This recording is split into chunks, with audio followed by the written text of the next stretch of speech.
معاشی زبوحالی کے ایک بدترین زمانے میں آج پاکستانیوں نے اور پاکستان کی مارکیٹس نے کچھ سکون کا سانس لیا، اور آج اس حوالے سے ایک پرسکون دن تھا، بلکہ کچھ بہتر دن تھا۔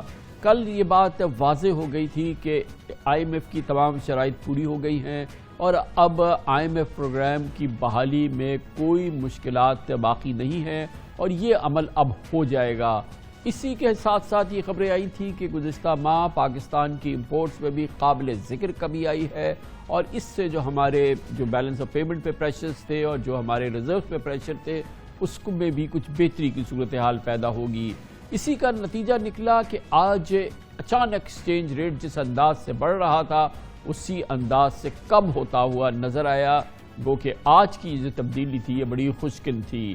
آج پاکستان کی تاریخ میں پہلی بار ایک دن میں ڈالر کے مقابلے میں روپے کی قدر میں سب سے بڑا اضافہ ہوا۔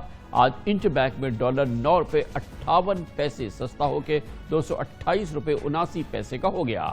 آج ٹریڈنگ کے دوران بھی وقفے سے ڈالر کی قیمتیں نیچے آئیں اور ایک موقع پر انٹر بینک میں ڈالر کے ریٹ 227 روپے تک بھی پہنچے، جبکہ اوپن مارکیٹ میں آج ڈالر 11 روپے سستا ہو کے 230 روپے کے آس پاس تھا۔ 3 روز قبل وزیر خزانہ مفتاح اسماعیل نے اس عزم کا اظہار کیا تھا کہ امپورٹس میں واضح کمی کے بعد روپے پر پریشر میں کمی آئے گی۔ ان کا کہنا تھا کہ اگلے 2 ہفتے میں ڈالر کی قیمت میں ایک مزید کمی ہوگی۔ جون کے اندر امپورٹس جو ہوئی ہیں وہ 7.7 بلین اور جولائی میں جو امپورٹ ہوئی ہیں پورے 5 بلین کی ہوئی ہیں، تو 2.7 بلین کی جو امپورٹ ریڈکشن آئی ہے اس سے بہت زیادہ ہم کو فائدہ ہوگا انشاءاللہ تعالی۔ یہ ہماری بڑی کوشش تھی اور ہم سمجھتے ہیں کہ اس سے اللہ کی مہربانی سے روپے پہ پریشر ختم ہوگا اور چیزیں آسان ہو جائیں گی۔ اور میں یہ سمجھتا ہوں اور جو میری کوشش ہے کہ جو روزانہ کے جو ڈالر پاکستان میں آ رہے ہوں وہ زیادہ ہوں اور جو ڈالر پاکستان سے جا رہے ہیں وہ کم ہیں۔ اگر اللہ نے چاہا انشاءاللہ تعالی ہم کوشش کریں گے کہ اگلے مہینے جو ہے، کوشش سے مراد ہے کہ ہم کوئی ڈائریکٹ انٹرونشن نہیں، لیکن ہماری خواہش ہوگی کہ جو کیونکہ ہم نے یہ کوششیں کری ہیں امپورٹ کم کر کے، اور انشاءاللہ تعالی جو پیسے پاکستان میں آئیں گے روز کے ڈالرز وہ زیادہ ہوں گے اور جو باہر جا رہے ہوں گے وہ کم ہوں گے، تو روز کا ڈالر سرپلس ہوتا رہے گا، جس کی وجہ سے پریشر ختم ہو جائے گا اور پھر ڈالر کی ویلیو روپے کے مقابلے میں تھوڑی سی کم ہوگی۔ تو مجھے اللہ کی ذات سے امید ہے کہ اگلے 2 ہفتے انشاءاللہ تعالی بہتر ہوں گے۔ امپورٹس میں واضح کمی آئی اور آئی ایم ایف سے جلد 1 ارب 17 کروڑ روپے ڈالر کی قسط ملے گی اور پروگرام کا آغاز ہوگا۔ خبر یہ ہے کہ دوست ممالک سے اب سے لے کے جب تک آئی ایم ایف کا بورڈ نہیں ہو جاتا فنڈنگ آنے کی خبریں بھی ہیں، اور وہ بھی اب اس میں کوئی بہت بڑی تشویش کی بات نہیں ہے۔ اسی وجہ سے صرف آج انٹر بینک میں روپے کی قدر میں 4.19% بہتری آئی ہے اور پاکستان پر بیرونی قرضوں میں اس وجہ سے 1400 ارب روپے کی کمی ہو گئی ہے۔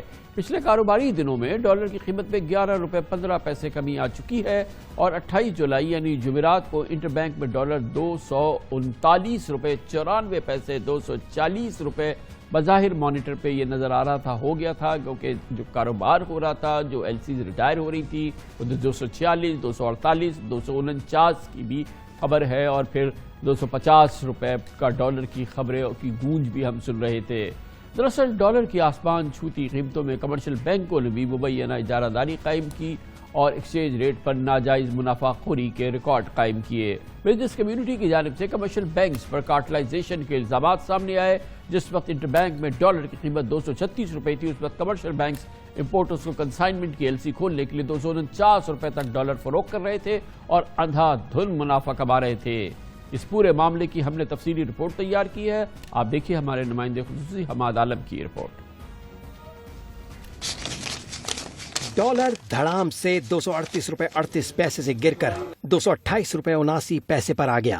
معیشت کے لیے آج کی سب سے بڑی خبر پر صنعت کار جہاں خوش ہیں، وہیں وہ بینکوں کے استحصالی رویے پر کافی ناراض ہیں کہ جس کے ذریعے پچھلے مہینے ڈالر کی ٹریڈنگ میں بینکوں کی خوب چاندی ہوئی۔ حبیب میٹروپولیٹن بینک، الحبیب لمیٹڈ، میزان بینک، ان کے خلاف شکایتیں آتی رہیں کہ اگر امپورٹ کا ریٹ وہ 248 روپے 246 روپے 240 روپے کر رہے ہیں تو 8 روپے 7 روپے 9 روپے تک جو ہے کم ایکسپورٹ کے ریٹ دے رہے ہیں۔ تو ہم نے جو اسٹیٹ بینک سے گزارش کی تھی ان تمام بینکس کے خلاف قانونی کارروائی کرے جنہوں نے اس روپے کو گرانے میں اور ڈالر کو بڑھانے میں، پاکستان کی اکانومی تباہ کرنے میں کردار کردار ادا کیا ہے. جتنے بھی کمرشل بینک کو اختیارات دیے گئے اور کمرشل بینک نے ہی اسپیکولیشن کی، یہ ساری اسپیکولیشن بڑھتے بڑھتے اس وقت 235 روپے تک چلا گیا ڈالر، مارکیٹ میں 245 تک ٹچ کر گیا ہے. تو اس کو اگر ہم نے یہ ریگولر کنٹرول نہ کیے، ان کے کمیشن کنٹرول نہ کیے، تو یہ ہمارے لیے اور زیادہ پرابلم ہو جائے گی. ہم نے پچھلے دنوں جو بینکوں کا کردار دیکھا، خاص طور پہ انٹر بینک مارکیٹ کے اندر،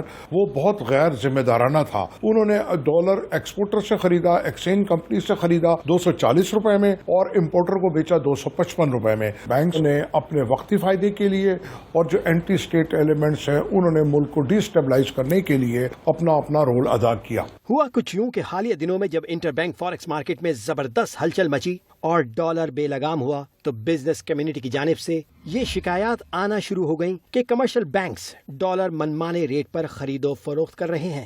عموماً جب بھی مارکیٹ میں کسی چیز کی رسد محدود اور طلب بڑھ جائے تو موقع پرست اس کا فائدہ اٹھاتے ہیں اور ساز باز کر کے مارکیٹ کو اپنے حساب سے چلانا شروع کر دیتے ہیں.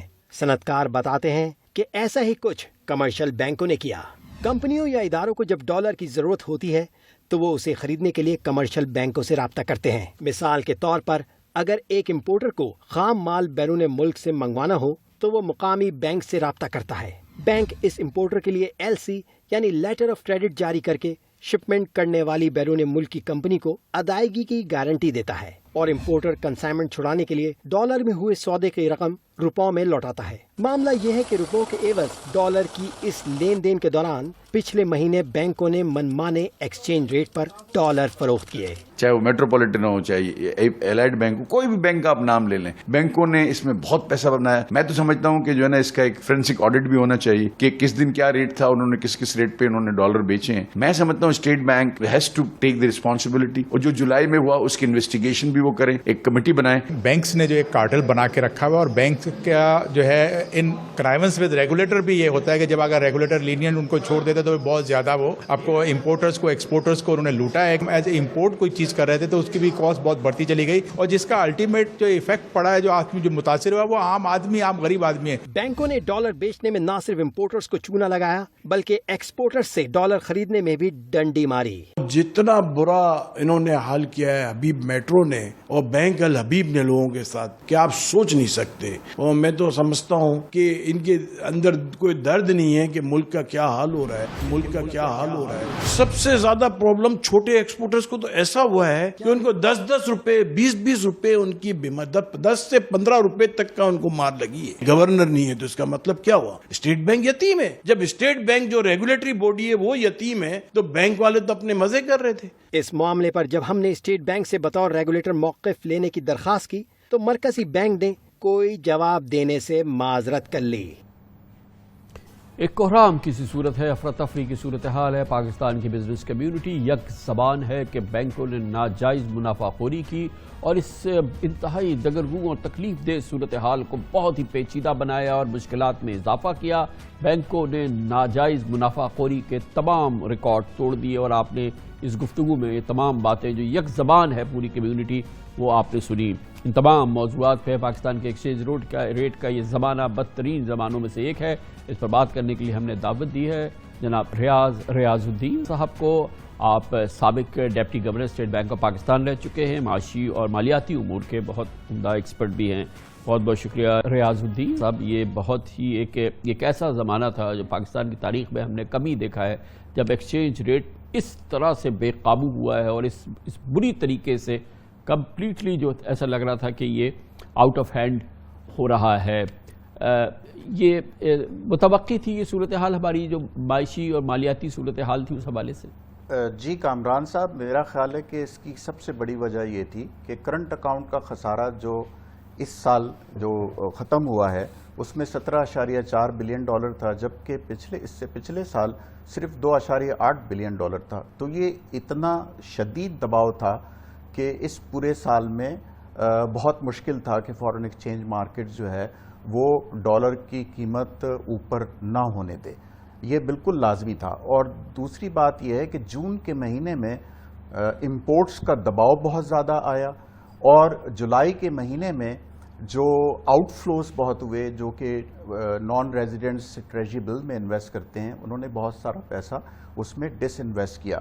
تو جولائی میں وہ والا پریشر بہت زیادہ تھا.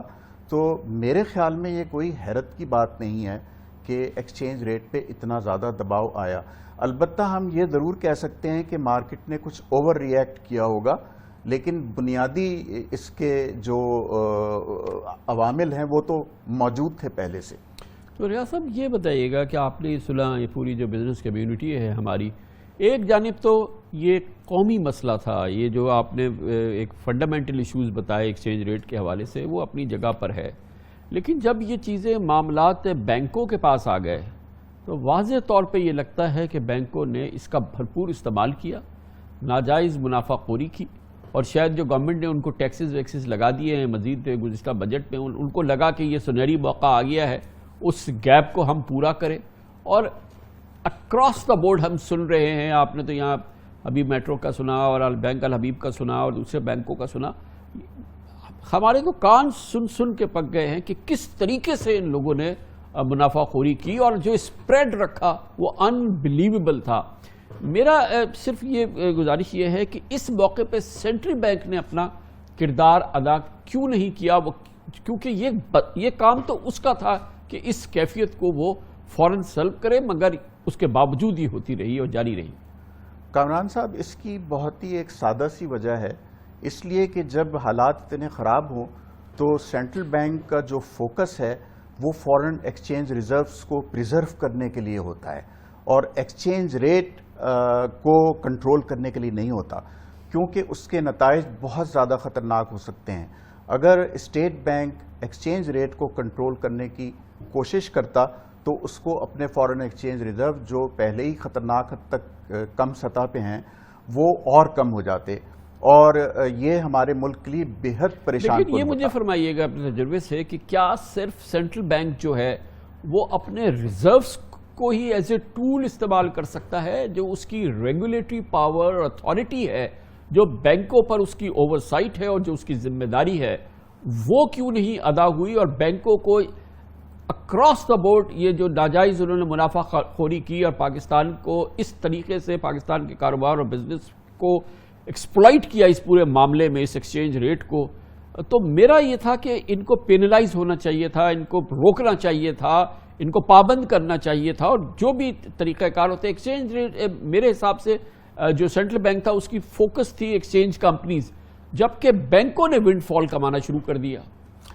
کامران صاحب دیکھیے، اگر فرض کریں کہ اسٹیٹ بینک کسی بھی طریقے سے انٹروین کرتا، چاہے اپنی ریگولیٹری پاورز استعمال کرتا یا اپنے ریزرو ضائع کرتا، اس صورت میں ایکسچینج ریٹ کی سطح کم رہتی اور جو بھی امپورٹرز تھے وہ پھر زیادہ امپورٹ کرتے. تو ہمیں اس طریقے سے بھی اس تناظر میں دیکھنا چاہیے کہ اسٹیٹ بینک نے جو بھی کیا یا نہیں کیا، اس کی وجہ سے ہمارے ملک میں جو امپورٹ کی شدید گروتھ ہو رہی تھی، اس کی وجوہات سب جانتے ہیں کہ ایک تو آئل کی پرائسز عالمی سطح پہ بہت زیادہ ہیں، اس کو کنٹرول کرنے میں آگے بھی مدد ملے گی. تو میں سمجھتا ہوں کہ دیکھیے، بزنس مین کی شکایت تو جائز ہے اپنے طور پہ، کیونکہ بزنس مین کا کام یہی ہوتا ہے کہ جو بھی وہ بزنس کر رہا ہے اس کو جو ہے کم سے کم قیمت میں امپورٹ کرنے کی اجازت مل جائے اور ایکسپورٹرز کم سے کم نہ ہو، جو قیمت ہے اس پہ مل جائے نا. جی بالکل، لیکن کیونکہ اسٹیٹ بینک آف پاکستان نے اب مارکیٹ ڈٹرمنٹ ایکسچینج ریٹ کا سسٹم قائم کر رکھا ہے، تو اس میں بہت ضروری ہے کہ اسٹیٹ بینک اپنے ریزروز میں سے کوئی سپلائی نہیں کرے اور مارکیٹ میں وہ ڈالر سیل نہیں کرے. اگر وہ سیل کرتا تو ضرور یہ کنٹرول، اس کے باوجود بھی میں سمجھتا ہوں کہ کنٹرول نہیں ہوتا، اور اس کا نتیجہ صرف یہ نکلتا کہ اس کے ریزروز ختم ہونا شروع ہو جاتے. اچھا یہ فرمائیے کہ جس ڈرامائی انداز میں یہ بڑے اور یہ بہت ہی ایک موقع پہ تو غیر منطقی جو تھے وہ ریٹس ہو گئے کہ جتنی تیزی سے یہ 190 سے بڑھتے بڑھتے بڑھتے 230 اور 232 جو مانیٹر پر آئے ہیں، ویسے تو 250 تک پہنچ گئے تھے. آج اس میں ہم نے دیکھا کہ ایک بڑا زبردست ڈپ آیا تیزی سے، اور بالکل وہ بھی ڈرامائی ڈپ آیا. تو جو اس وقت ایک لاجیکل ہونا چاہیے پوزیشن، یعنی کہ ایکسچینج ریٹ کی ہماری، اس کی ڈٹرمنیشن مارکیٹ کرے گی، اور وہ کیا آپ کے تجربے کے مطابق اس سے کہیں دور ہے جہاں تک ہم پہنچ گئے تھے؟ دیکھیں، ان حالات میں یہ تعین کرنا بہت مشکل ہوتا ہے کہ مارکیٹ کو اس وقت کہاں جانا چاہیے. جو مارکیٹ کے پلیئرز ہیں وہ سب سے بہتر طور پہ پریشر سمجھ رہے ہوتے ہیں اور سینٹرل بینک سمجھ رہا ہوتا ہے. اور میں سمجھتا ہوں کہ اس پریشر کے آنے میں کچھ اور وجوہات بھی تھیں. ایک تو وجہ یہ تھی کہ آئی ایم ایف کا جو اسٹاف لیول ایگریمنٹ ہو گیا اور اس کی طرف سے آئی ایم ایف کی پریس ریلیز بھی آ گئی. اس کے بعد فچ ریٹنگ کمپنی کی طرف سے ڈاؤن گریڈنگ ہوئی اور تو اس سے کافی نقصان ہوا. تو جو ہماری مارکیٹ پلیئرز کا اور لوگوں کا جو اعتماد ہے اس میں بہت کمی آئی. اور پھر ہمارے جو سیاسی تنازعات چل رہے ہیں وہ اس نے بھی کوئی ہیلپ نہیں کری. اس کے بعد پھر S&P نے بھی ڈاؤن گریڈنگ کی. پھر ایک خبر یہ آئی کہ جنرل باجوہ صاحب نے فون کیا ہے اور میں سمجھتا ہوں کہ میرا اپنا ذاتی خیال ہے, مجھے اس کا علم تو نہیں ہے, کہ میں سمجھتا ہوں کہ اس کی وجہ سے آئی ایم ایف نے غیر معمولی طور پہ یہ اعلان کیا ہے کہ پاکستان نے آخری کنڈیشن پوری کر دی ہے. کیونکہ پہلے بھی ایسا ہوتا رہا لیکن پہلے انہوں نے کوئی ایسا اعلان نہیں کیا اور اس کی وجہ سے میں سمجھتا ہوں بہت فرق پڑا ہے اور اس کی وجہ سے ریٹ میں استحکام آیا ہے, کمی آئی ہے اور مارکیٹ کو تھوڑا سکون ملا ہے. میں یہ سمجھتا ہوں, ورنہ ساری اب تک جتنی بھی اطلاعات آ رہی تھیں وہ بہت نیگیٹو تھی. بہت بہت شکریہ جناب ریاض الدین, سابق deputy governor state bank of Pakistan. اپنے تجربے سے اور اپنی بھرپور معلومات سے ہمیں اور آپ کو اس پورے ماحول کے حوالے سے آگاہ کر رہے تھے, اور جو یقیناً بہت ہی ٹیسٹنگ اور بہت ہی مشکل اور بہت چیلنجنگ زمانہ تھا ہماری معیشت کے لیے, ہمارے مالیاتی امور کے لیے اور پاکستان کی کاروبار اور تجارت کے لیے. اچھی بات یہ ہے کہ آج اس میں بہتری آئی ہے اور اس کے اثرات ہم نے آج پاکستان اسٹاک ایکسچینج میں بھی دیکھے, جس کا انڈیکس ایک موقع پہ 1000 پوائنٹ بڑھ گیا. 850 پوائنٹ کے قریب آج مارکیٹ میں اضافہ ہوا ہے. کافی عرصے کے بعد یہ صورتحال ہوئی ہے. اس بہتری کی بھی بات کریں گے ہم ایک چھوٹے سے وقفے کے بعد.